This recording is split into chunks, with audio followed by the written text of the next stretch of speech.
আমাদের সবার গ্রুপে এমন একটা পেট পাতলা ফ্রেন্ড থাকে যে তারা যদি তুমি ভুলবশত কোনো একটা পার্সোনাল কথা শেয়ার করছো এন্ড হে ওইটা হুনার 0.01 সেকেন্ডের মধ্যে তোমার ওই কথাটা এমন ঢাকঢোল পিটায়া প্রচারণা করবো যে হের প্রচারণার ট্যালেন্ট দিকে বড় বড় মার্কেটিং এজেন্সিও হেরে হায়ার করতে চাইবো না। মানে এই সকল ফ্রেন্ডের পেটে কিছুই আটে না। হেরারে জাস্ট তুমি সকালে একটা কথা শেয়ার করবা, বিকাল হইতে হইতে দেখবা তোমার ফ্রেন্ডস ফ্যামিলি বাপ মা দাদা দিদি থেকে শুরু করে এলাকার কুত্তা বিলাই পর্যন্ত সবাই জানি না গেছে। এন্ড এই সকল পেট পাতলা ফ্রেন্ডদের না একটা আলাদা লজিক আছে। হেরারে যদি তুমি কোন একটা কথা শেয়ার করো এন্ড কল যে ভাই এটা কিন্তু অনেক পার্সোনাল কথা, তুই কিন্তু এটা কাউরে শেয়ার করবি না, এন্ড হেরা এটা হুনার লগে লগে কইবো যে হ ভাই প্রমিস আমি এটা কাউরে কইতাম না। বাট তুমি যখন চলে যাবা তখন হে সামনে যারে পাইবো তারে ধরে কইবো যে জানোস তাজ আমারে কি কইছে কস না দাঁড়া কইতাছি, বাট তুই আমারে প্রমিস করবি যে তুই কিন্তু কাউরে এটা কইতে পারবি না। হ ভাই প্রমিস আমি তোরে প্রমিস দেওয়াইছিলাম যাতে তুই এটা কাউরে না কস, বাট তুই এটা আরেকজন রে কইয়া হেরে উল্টা প্রমিস দেওয়াইয়া কস যে হে যাতে কাউরে না কয়, বাট তুই যে আমার প্রমিস ভাঙ্গা হেরে প্রথমে কইলি ওইটার কি হইব হালা মাঙ্গেন না। মানে এদের লজিক দেখছো?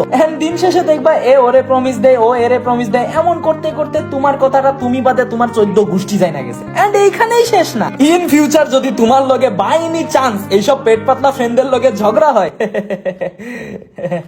দেখবা হেরা তোমার এই গোপন কথাগুলো তোমার উপরেই এমন ভাবে ইউজ করবো যে এইটা হইনা তুমি রিয়েলাইজ করবে যে দুনিয়ার সবচেয়ে বড় ছাগলকে হ্যাঁ তুমি, যে হেরে এইসব কথাগুলো ভালো বুঝে শেয়ার করছিল। আশা করি এরপর থেকে কাউরে কিছু শেয়ার করতে গেলে অ্যাটলিস্ট 10 বার ভাববা। তাই সাবধান থাকো, সতর্ক থাকো, এন্ড এইরকম পেট পাতলা বন্ধু থেকে আল্লাহর রস্তে বাইচা থাকো। তোমাদের গ্রুপে যদি এমন একটা পেট পাতলা ফ্রেন্ড থেকে থাকে তাইলে রে ভাই ওই মাঙ্গের নাতির এই ভিডিওটা শেয়ার কর, এন্ড এইরকম ভিডিওর জন্য অবশ্যই ফলো মারো।